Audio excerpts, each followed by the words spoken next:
Hello students, welcome to today's video of class 6 maths knowing our numbers। तो last video में हमने पढ़ा था comparison of numbers and place value. I hope आप सबको अच्छे से समझ आया होगा। और कोई भी डाउट हो तो एज आई टोल्ड यू आप कभी भी मेरे से पूछ सकते हैं on my Insta ID।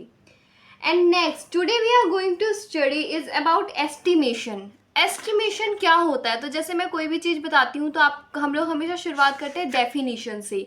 So what is estimation? Estimation की डेफिनेशन क्या है? Estimation is finding a value that is close to the exact answer but not necessarily precise. Okay, तो एस्टिमेशन होता है आपका जो भी एग्जैक्ट आंसर आया है उसके क्लोज वैल्यू। ठीक है, जैसे आपका एक आंसर आया है और उसके क्लोज की वैल्यू फाइंड करना ही हमारा एस्टिमेशन कहलाता है। और ये एस्टिमेशन राउंड ऑफ नंबर्स में कभी नहीं लगता। जैसे आपके 70, 10, 20 इन नंबर्स में आपका एस्टिमेशन कभी भी नहीं लगता है। नंबर कैसे में एस्टिमेशन का हम यूज़ करते हैं? आप लोगों के मार्क्स आते हैं, सबसे ज़्यादा आप लोग तब करते हैं, आपसे ज़्यादा अच्छे से कौन जानेगा। फॉर एग्जाम्पल आपके मार्क्स आए 20 में से 16.5, तो कोई भी अपने घर में कभी बताता है कि 16.5 आए हैं? Every one of you tell 17 marks आए हैं, राइट? हाँ, कभी 16.5 का 16 नहीं करता कोई, लेकिन 17 हर कोई कर देता है। नेक्स्ट एक एग्जाम्पल लिया है मैंने 37। ठीक है, तो इसका एस्टिमेशन क्या होगा? अब मैं बताने को इसका एस्टिमेशन आपको बता के वीडियो शॉर्ट कर सकती हूँ, बट द थिंग इज आपको सिर्फ इस एक नंबर का एस्टिमेशन याद नहीं करना है, आपको पता होना चाहिए कि एस्टिमेशन निकलता कैसे है। देखो 0, 5 और 10 ये है आपका एस्टिमेशन का एक मीटर, जिससे आप नापते हैं कि आपने इसका 30 करना है या 40 करना है। अगर तो आपका नंबर 5 से स्मॉलर है तो आप उसके पहले वाले डिजिट की तरफ बढ़ेंगे, और अगर आपका नंबर 5 से ग्रेटर है तो आप उसके नेक्स्ट डिजिट पे बढ़ेंगे। जैसे कि अब ये हमारा 37 है, 7 5 से स्मॉलर है या ग्रेटर? ग्रेटर है ना, तो 37 का क्या हो जाएगा? Of course 40। और अगर यही नंबर होता 32, तो 2 हमारा 5 से स्मॉलर था तो इसका हो जाना था हमारा 30।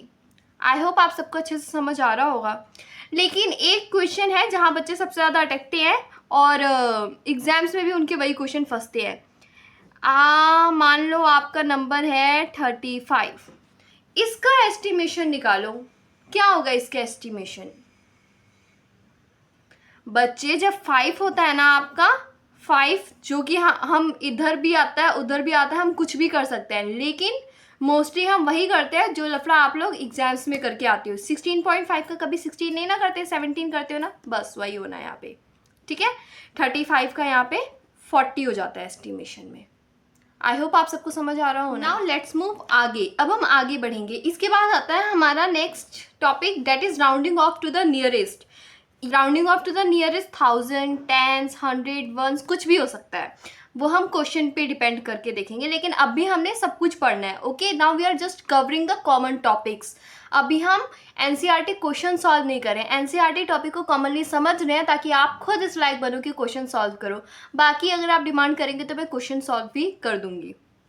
सो नेक्स्ट मैंने एक एग्जाम्पल लेके समझाया हुआ है, दैट इज 64,827। ठीक है, अब इसमें अगर आया rounding off to the nearest ones, तो वंस डिजिट आपको 0 करनी है, उसके लिए आपको टेंस पे फोकस, एक डिजिट पहले पे फोकस करना पड़ेगा। सिर्फ 7 दे के 0 नहीं लगा सकते हो। आपने क्या देखना है? 27 का एस्टिमेशन जैसे करते हैं वैसे ही यहाँ पे राउंड ऑफ करना है। ठीक है, 27 का कैसे होगा?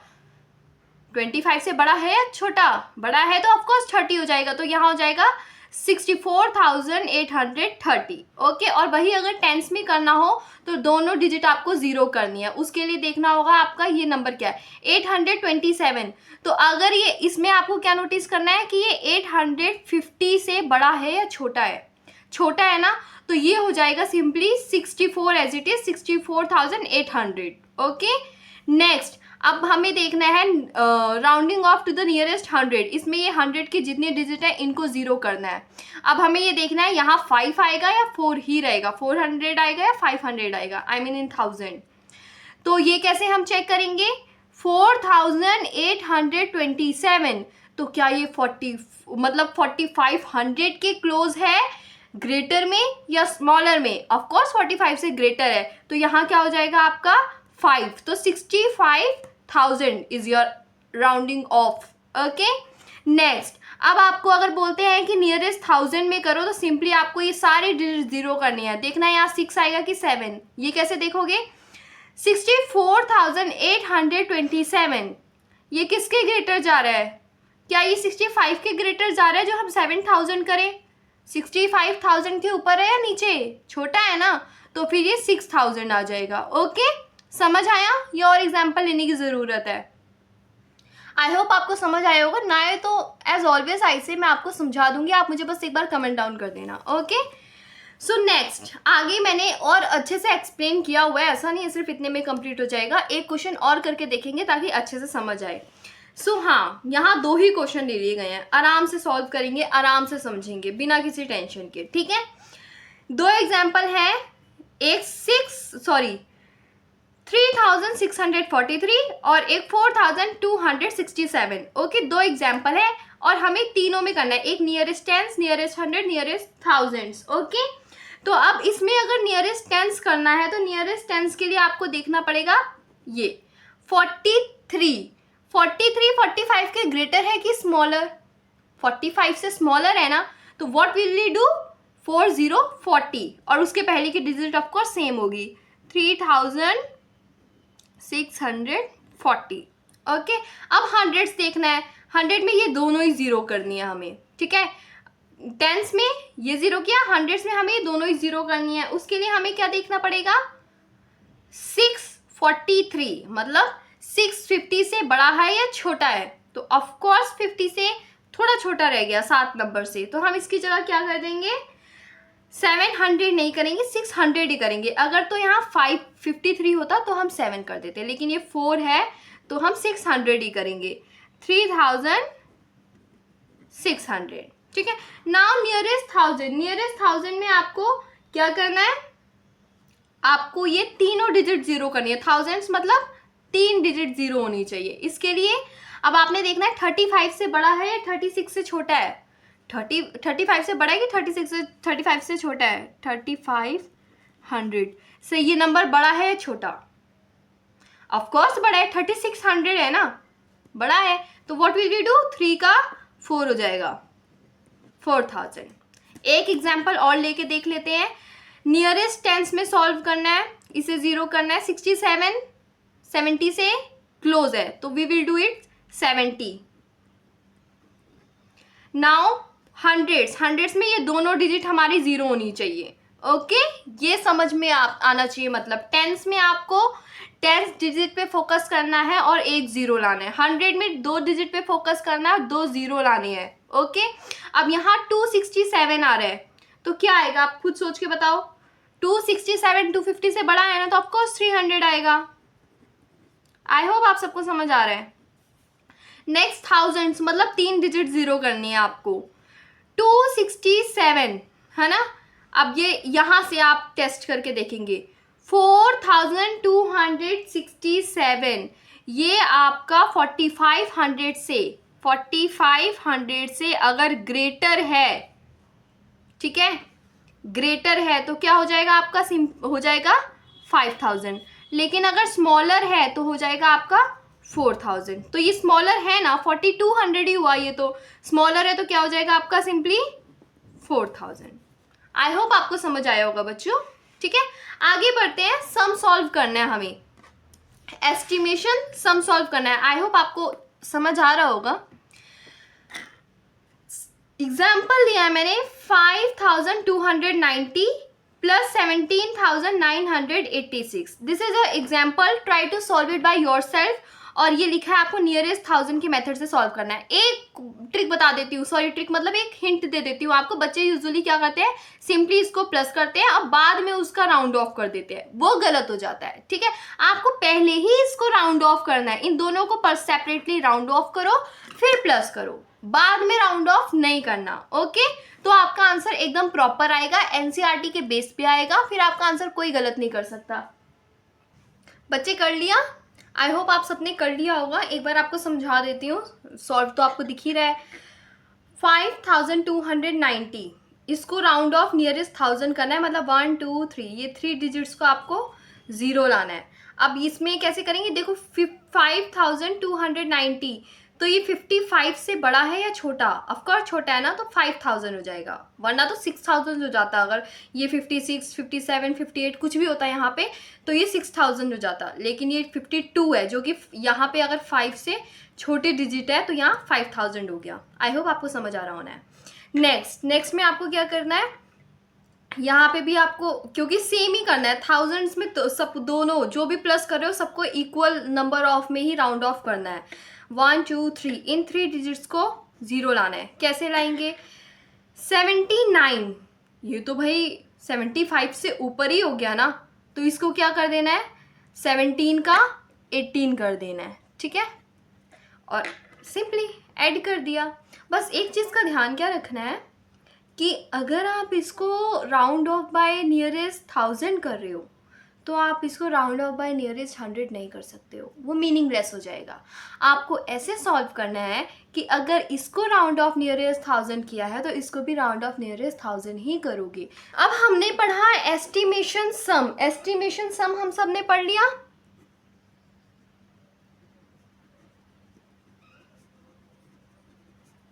एस्टिमेशन सम की तरह ही हमारा है estimation difference. Difference is all about subtraction. इसमें जो मैं आपको केस 2 बता रही थी ना कि एक में आपने 1000 राउंड ऑफ कर लिया, एक में 100 राउंड ऑफ कर लिया, तो आपका आंसर मीनिंगलेस हो जाएगा। एक बार वैसा एग्जाम्पल लेके आपको दिखाती हूँ ताकि आपको समझ आ जाएगा, ठीक है, for your better understanding. For example 5673 minus 436, ठीक है, इसको किया आपने, गिवन है नियरेस्ट 1000, ऐसे क्वेश्चन आ जाते हैं, नियरेस्ट 1000। अब इसको नियरेस्ट 1000 किया, मतलब 1 2 3 3 डिजिट्स को आपको ज़ीरो लाना है, तो ये 56 है, तो ये हो जाएगा आपका सिंपली 6000। और ये नियरेस्ट 1000 में आपका हो नहीं पाएगा, क्यों? क्योंकि इसकी डिजिट ही 3 है, इसके लिए यहाँ पे एक और डिजिट चाहिए, तब आपका नियरेस्ट 1000 होगा, तो ये तो आपका ज़ीरो हो जाएगा। क्यों? क्योंकि नियरेस्ट 1000 हो ही नहीं पाया, तो ये आपका ज़ीरो हो जाएगा। Hence it's gonna be meaningless. तो ऐसे केसेस बन ही नहीं सकते हैं। ओके, अब मैं एक और एग्जांपल सॉल्व करके दिखाती हूँ जिसमें आपके सेम होंगे, दोनों का राउंड ऑफ सेम होगा, तब आपको समझ आएगा कि राइट आंसर क्या होता है। इसी को ले लेते हैं, इसको अगर नियरेस्ट 1000 नहीं ना सॉल्व हुआ, लेकिन 1 10 100 नियरेस्ट 100 हो सकता है।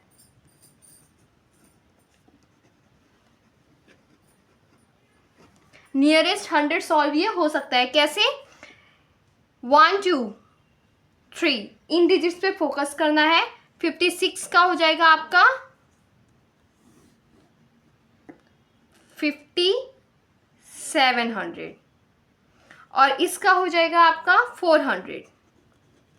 अब माइनस करो, आंसर आ जाएगा आपका 007 में से 4 गए तो 355। This is your answer. I hope आपको समझ आया होगा। अब जैसे ही एस्टिमेशन सम होता है, एस्टिमेट डिफरेंस होता है, वैसे ही एस्टिमेट प्रोडक्ट होता है। क्या होता है? Estimate product. And product is all about multiplication. Product is all about multiplication. इसका एक एग्जाम्पल लेते हैं हम, दैट इज 19 इंटू 78। सेम इसमें भी पहले इसका नियरेस्ट राउंड ऑफ करेंगे। 19 का क्या हो जाएगा 20, 78 का क्या हो जाएगा 80। इसको तो मल्टीप्लाई करना कितना इजी है, 2 8 जा 16 0 0, तो your answer is 1600। I hope आपको समझ आया होगा। एंड अगर आपको समझ आ रहा है तो please like and subscribe the channel. तो अब हम बढ़ते हैं आगे। हमारा नेक्स्ट टॉपिक है रोमन न्यूमरल्स। रोमन न्यूमरल्स क्या होते हैं? रोमन न्यूमरल्स होते हैं रोमन नंबर जो कि आप नॉर्मली लिखते हो। 1 को आई लिख दिया, 2 को ट्वाइस आई लिख दिया, 3 को 3 टाइम ऑफ आई लिख दिया, आपके रोमन न्यूमरल्स बन जाते हैं, ठीक है। लेकिन अगर मैं बोलूँ 98, 47, 63, आप अटक जाओगे, क्योंकि बेसिकली आपने 1 to 10 किया होता है। जिन्होंने और ज़्यादा किया होता है 1 to 50 किया होता है, और उसके आगे सबको याद कर लेता है। 100 को क्या कहते हैं, 50 को क्या कहते हैं, इस तरह याद कर लेता है, बस उनका हो जाता है। 1000 को क्या कहते हैं। तो यहाँ तक तो सबका कंसेप्ट क्लियर है। 6th क्लास में आप हैं तो आपको क्लियर होना चाहिए। 1 का I, 2I, 3I, IV, 5 में हम V लिखते हैं, 6 में VI, 7 में VII, 8 में VIII, 9 में IX, 10 में X। ओके, और उसके बाद बेसिक रूल याद कर लो ताकि आप आगे की न्यूमरल्स बिना रट्टेबाजी के खुद बता सकते हो। 1 इज ऑल अबाउट I, 5 को कभी भी रिप्रेजेंट करना है तो आपने V बनाना है, 10 को रिप्रेजेंट करने के लिए X बनाना है, 50 को रिप्रेजेंट करने के लिए L बनाना है, 100 को रिप्रेजेंट करने के लिए C बनाना है, 1000 को रिप्रेजेंट करने के लिए D बनाना है। कुछ मुश्किल नहीं था यहाँ तक। लेकिन व्हाट इफ मैं कह रही हूँ 54 LIV, जो इजी है ना यहाँ से देख के आप बता सकते हैं, ठीक है। लेकिन और इसे डीप में पढ़ेंगे कि कोई भी और आपका कॉम्प्लेक्स वर्ड आ जाए, नंबर आ जाए तो आप बता सकें। देखिए कैसे होगा।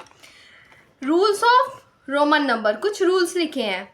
जैसे 1 का I होता है, अगर आपको 2 बनाना है 2 बार I कर दो, 3 बनाना है 3 बार I कर दो। X इज 10, 2 बार X कर दिया 20 हो गया, 3 बार X कर दिया 30 हो गया। C 100, 2 बार का C कर दिया 200, 3 बार C कर दिया 300। तो पहला रूल तो आपका यही है कि जब भी आप कोई रोमन न्यूमरल रिपीट करते हो तो वो ऐड होता चला जाता है। If you repeat the symbols value get added.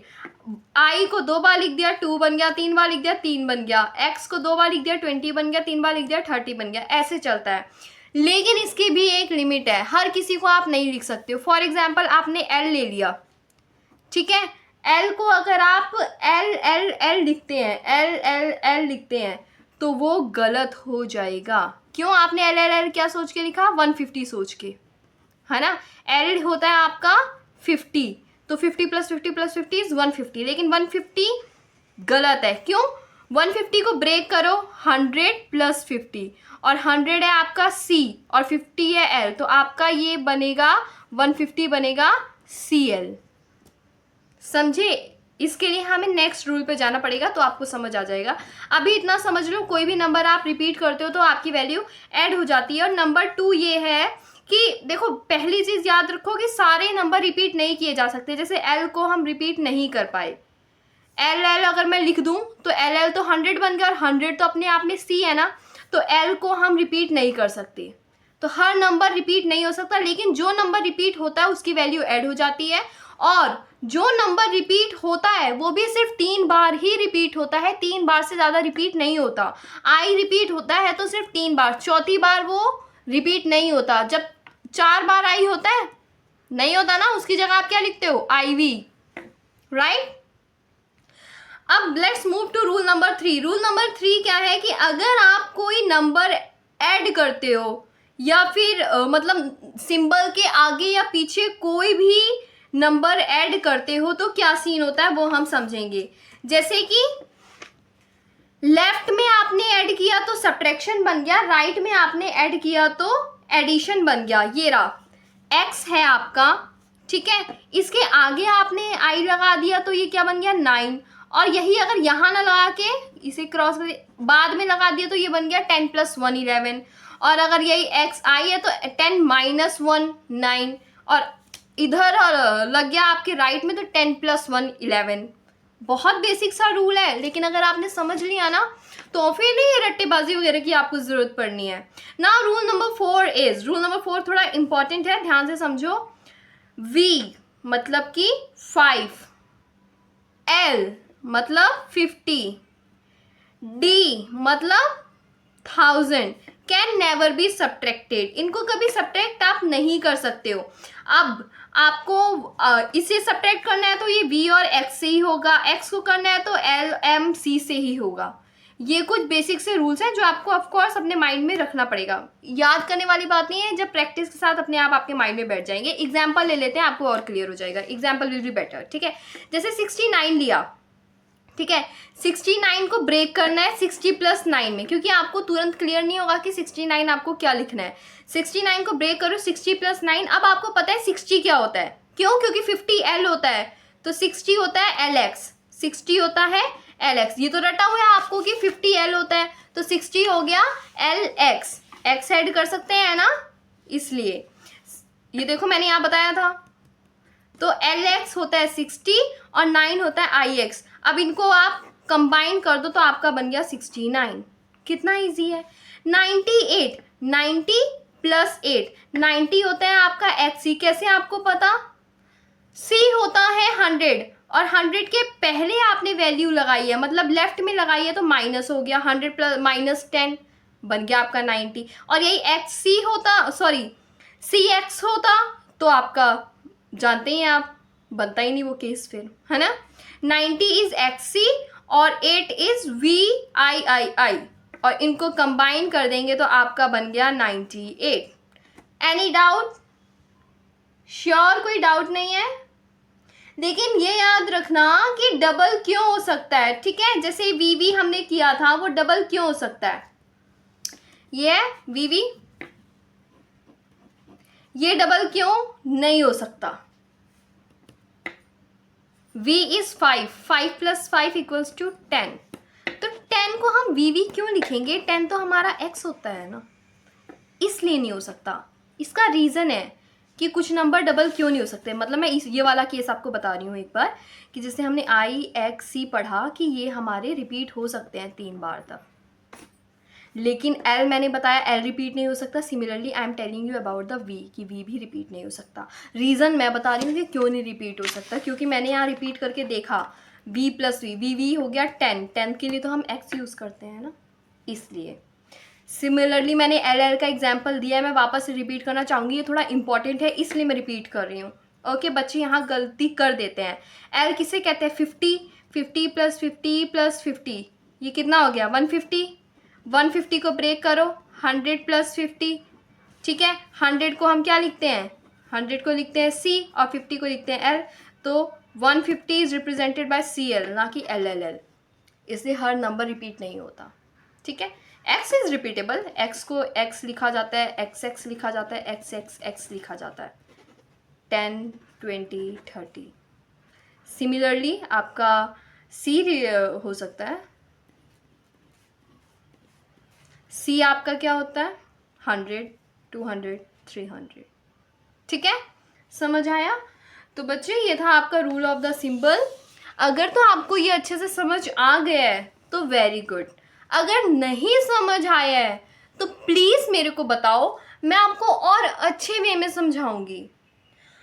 अगर ये वीडियो आपको यूज़फुल लगी हो तो please like, comment and subscribe to my channel. Thank you.